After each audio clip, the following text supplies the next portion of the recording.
Good morning! Time check tayo, alas 6, galing sa labas, napaka-humid.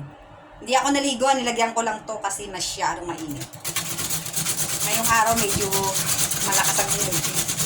Para sa mga OFW, maaga pa, kumakayod na. Alas 4, alas 5, alas 6, yung nagluluto ng almusal, kape, karak dyan sa kanilang mga amo. Tapos, ang mga asawa, iba, nasa kapitbahay na. Welcome to the club. Ito ang ating team song. Kakantahan ko kayo. Nagluluto ako ng breakfast ko bago pumasok. Ito lang.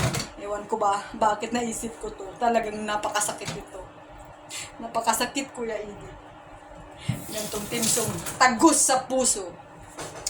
Araw-gabi, bakit naaalala ka? Di ko malimot-limot ang sa atin ay nagdaan.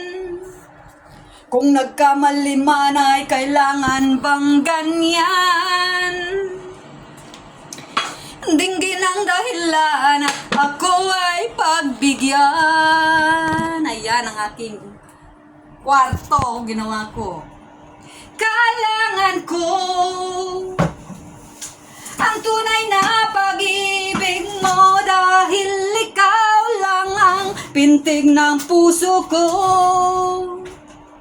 Kung nagkasalaman ay iba tong lyrics basta sige lang. Sa umaga yan kailangan may energy tayo. Ang buhay OFW hindi mo matatawaran.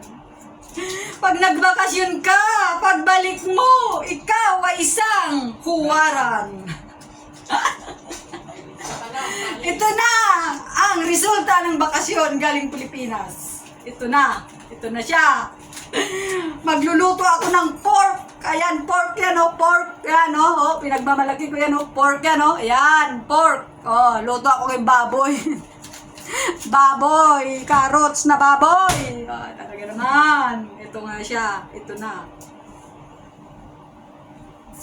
Ang aking lulutuin. Talaga naman sa umaga pagkagising. Pagkagising sa umaga, sermon ng almusal. Ganun ang buhay ng OFW. Minsan pagkagising mo pa lang sa umaga, sermon na agad ang almusal. Ayan, luluto muna tayo ng ating pagkain para mayroon tayong lakas maghapon. Okay? Guys, good morning. I love you to all OFW. UK, Australia, Europe, America, Canada, whatever. Basta lahat ng OFW dyan. Good morning. Good morning, kapa. Sabihin, si Happy ngayon, talagang happy. Bye! Gutom lang yan, be.